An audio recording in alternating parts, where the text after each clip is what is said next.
Well, we're able to talk with Tamara Ekis of not only just a friend and a partner in the effort that we have to be able to cure this type of cancer, but also the director or president of Reflections of Grace, which is a foundation. It's kind of similar to the Cure Starts Now, but a little different in what they focus on as well. More importantly, she's a mom, and her daughter is Grace. And thank you for joining us, Tamara. And I want to talk to you a little bit about Grace. I can see her. She's all over your shirt, all over your jacket. She is. What you got? I see the pin. What's over here on the other side? My jacket is made of all of the patches from our races. So each patch on my jacket, it was a t-shirt at one of our races. Oh, that's fantastic. So we have all different ones all across it. So I have a very dear friend that has made it for me.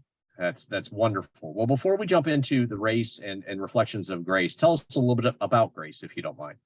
So Grace was just, she was the baby of our family. We have waited for her, and just we're so excited to have her join our family. And she just really encompassed love. She loved her brothers, she loved her parents, she loved her friends, she loved anybody. But she was this kind of person that even at a small age, where my babysitter would say, oh, you felt like you could sit down and have a cup of coffee with her, because she made you feel like you were the most important person in the room. And she loved to touch your face and get real close to you.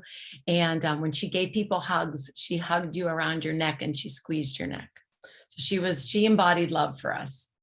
And hearing that they're older than their years is something we hear a lot in this community with it. But obviously, when Grace, when you found out that she had DIPG, how old was she?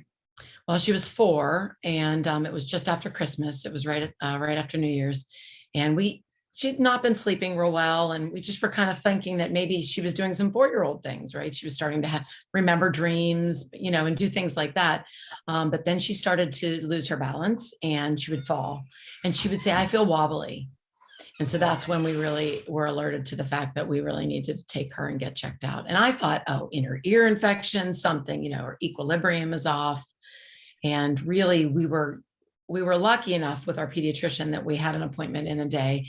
And by that evening, then he had sent us straight to Children's Hospital of Pittsburgh. And we were told that something was gravely wrong.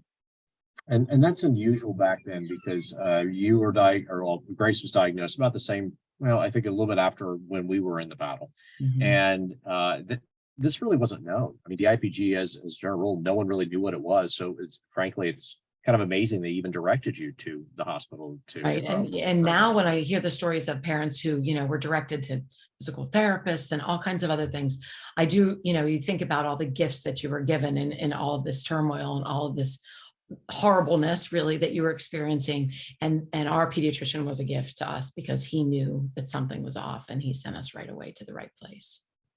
Well, and obviously, you know, and I know, but I don't know if everybody else knows.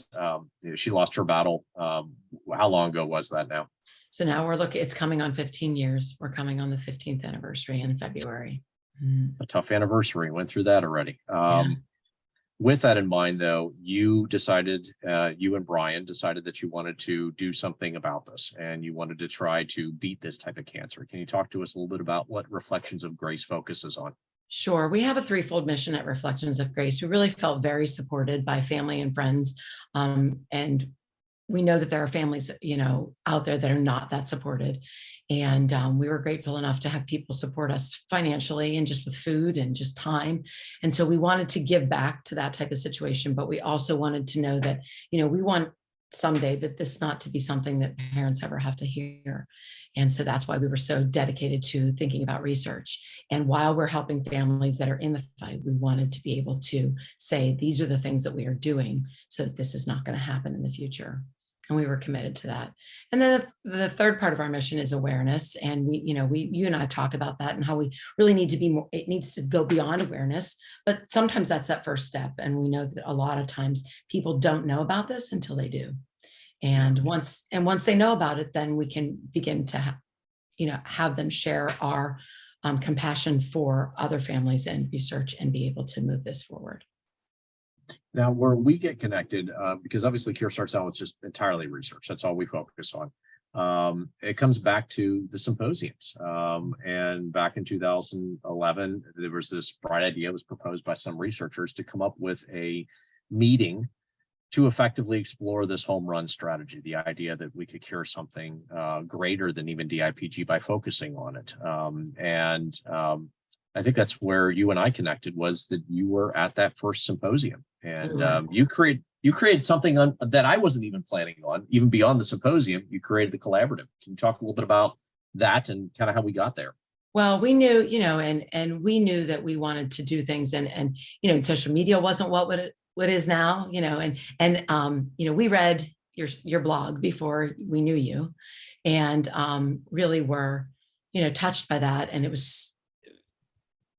spoke to us in so many ways because we were also on the same path. And so then when we became connected with you, we really knew that we wanted to make something, even if it was small for us, we wanted to make something bigger of that. And we knew we weren't able to do some of the things that, large foundations could do on their own.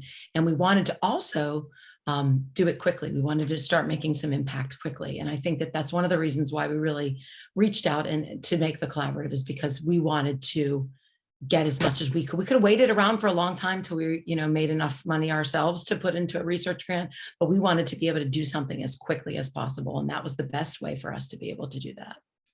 And it started out just, you attended the symposium and you sent us a check. Mhm. And that just seemed very odd to me when we received that. And so after a conversation that we had, I believe it was just on the phone, it kind of created this thing called the collaborative. And what it is today is 27 foundations that work together to be able to fund the very best in research. And, you in your own right, you're kind of a founder of it, I guess. This crazy idea that foundations can work together, and we're not in competition to try to be able to cure cancer. So, today, you've seen the grant rounds. How much did we fund in this last round? It was like $2 million. Yeah, a little over 2 million. Yeah, Yeah. $2.2 million. And that's in addition to whatever else we've done in just in the last year alone, which has been about 4.5 total. So it's become something rather powerful that, just started with effectively a simple letter and a check that you sent over to us, and an idea we weren't thinking of. Yeah. So, and I think at the core, the collaborative is exactly that. It's people working together so that we can make this something that's making a difference.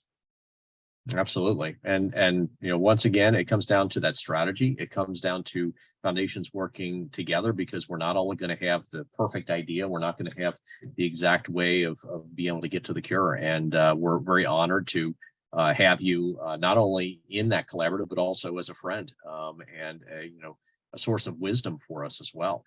You're on our board of directors now, and that's been there for how long?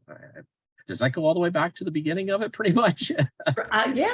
For a while now. But I think it's important to to be able to have that voice for the collaborative, and have that voice for the collaborative from another parent as well.